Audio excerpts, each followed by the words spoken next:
Example 2.9 है बेटा। A network of 10 microfarad capacitor is connected to 500 volt supply show in figure. ये figure given है और 4 capacitor C1, C2, C3 and C4 ये एक 500 volt की सप्लाई से कनेक्टेड है। हम ऐसे बना सकते हैं इसको, ठीक है। आपके पास the equivalent capacitance of the network, तो ये मैंने नेटवर्क बना रखा है और ये 500 वोल्ट की सप्लाई है। फर्स्ट पार्ट हमसे क्या पूछा है बेटा, सी इक्विवेलेंट, और second the charge on each capacitor, हर एक कैपेसिटर पे कितना चार्ज होगा। तो ईच चार्ज की वैल्यू हमसे डिटरमाइन करनी है। देखो बेटा, हर एक की कैपेसिटेंस की वैल्यू कितनी है बेटा, 10 माइक्रोफेरेड। हर कैपेसिटेंस बेटा 10 माइक्रोफेरेड का है आपके पास। एक चीज़ बताया बेटा, इस फिगर को मैं ऐसे ड्रॉ कर सकता हूँ कि ये आपके पास मान लेते हैं कितना है C4, और इस तरीके से 1 2 3, और ये बैटरी है। कितना आपके पास है बेटा, 500 वोल्ट। देखो बेटा, A B C और D ये जो आर्म है ये एक ही है, बस इसको यहाँ पे रेक्टेंगल बनाने की कोशिश कीजिए। मैं इसको एक स्ट्रेट लाइन में बना रहा हूँ, C1 C2 C3 और ये C4 आपके पास। अब बताए बेटा, ये तीनों कैपेसिटर कैसे कनेक्टेड हैं। सही, ये तीनों तो सीरीज के अंदर है और तीनों की वैल्यू क्या है बेटा, सेम है। कितनी, 10 माइक्रोफेरेड। अब जब सीरीज के अंदर सब कनेक्टेड है और सबकी वैल्यू सेम है, तो आपके पास फॉर्मूला क्या हो जाएगा, यहाँ पे इनका इक्विवेलेंट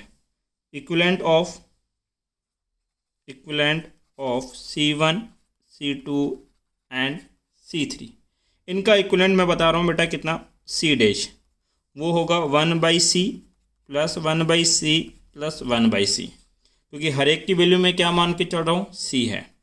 तो 1/C डैश इक्वल टू ये हो जाएगा 3/C, रेसिप्रोकल करोगे तो C/3 आपके पास।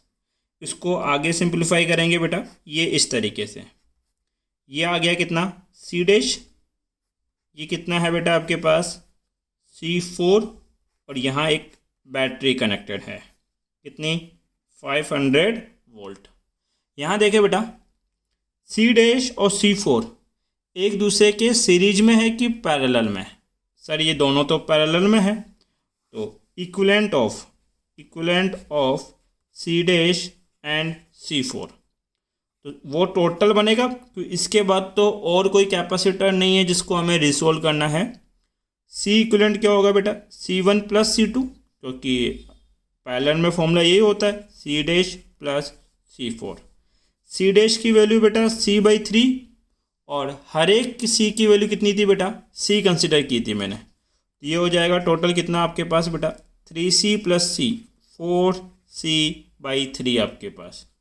अब C की वैल्यू कितनी है बेटा, 10 माइक्रोफेरेड, 4/3 मल्टीप्लाई 10 की पावर -6 फेरेड। ये हो जाएगा बेटा 40/3, ये हो जाएगा माइक्रोफेरेड। ये किसकी वैल्यू निकल के आई बेटा, C इक्विवेलेंट की। ये हमारा फर्स्ट पार्ट सोल्व हुआ है।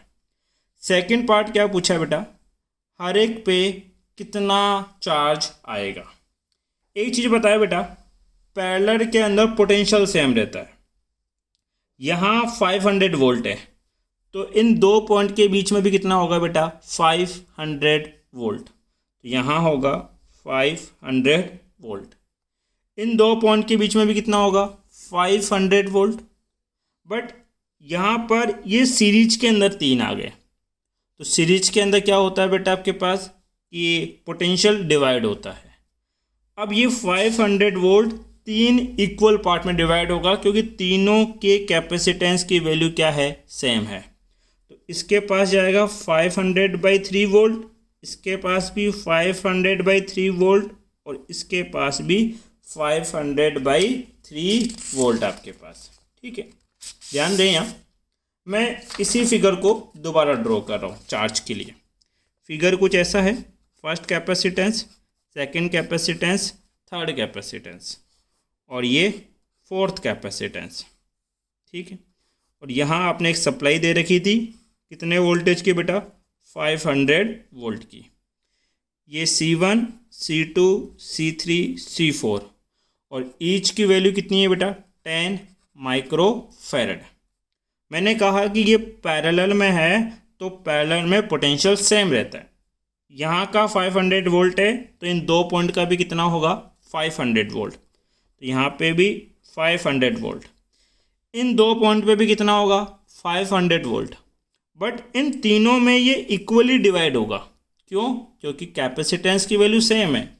अगर कैपेसिटेंस डिफरेंट होता तो अलग तरीके से डिवाइड होता। अब 500 का थर्ड पार्ट इसको मिलेगा 500/3 वोल्ट, इसको भी 500/3 वोल्ट, इसको भी 500/3 वोल्ट। हमसे क्या पूछा है बेटा, चार्ज। ध्यान दे बेटा, इस पूरी ब्रांच के अंदर इक्वल चार्ज होगा। जो चार्ज C1 में फ्लो होगा वही चार्ज C2 में जाएगा, वही C3 में, क्योंकि सेम लाइन के अंदर है। तो हम बोल सकते हैं Q1 चार्ज निकालो, Q2 चार्ज निकालो या Q3 चार्ज कैलकुलेट करो, तीनों की वैल्यू सेम होगी। तो किसी एक के पैरामीटर से निकाल लो। Q इक्वल टू क्या होता है, CV। किसी एक का कैपेसिटेंस कितना है बेटा, 10 माइक्रो का मतलब 10⁻⁻6 मल्टीप्लाई पोटेंशियल, पोटेंशियल है 500/3 आपके पास। सिंप्लीफाई करें, ये कट हो गया, कितना बेटा, -3। तो ये हो जाएगा 1/3 10⁻⁻3 कूलाम। ये Q1, Q2 और Q3 की वैल्यू आपके पास है। नेक्स्ट आपसे क्या पूछा है बेटा, 1/3 अगर आप लोग सिंप्लीफाई करोगे तो ये अप्रोक्सीमेट कितना आ जाएगा आपके पास बेटा, सॉरी 5 भी तो है ना यहाँ पे, ये हो जाएगा 5/3। 3 का डिवाइड करके देखो, 3 1 जा 3, 2 0 6, 1.667 10⁻⁻3 कूलाम। C4 में कितना चार्ज जाएगा, इसमें जाने वाले चार्ज को मैं लिखता हूँ Q4। तो Q4 इक्वल टू क्या होगा, C4 मल्टीप्लाई पोटेंशियल। C4 की वैल्यू 10 × 10⁻⁻6, पोटेंशियल कितना है बेटा, 500। सिंप्लीफाई करो, 1 2 3, ये -3, ये हो जाएगा 5 × 10⁻⁻3 कूलाम Q4। ये हमारे क्या हो गए बेटा, आंसर।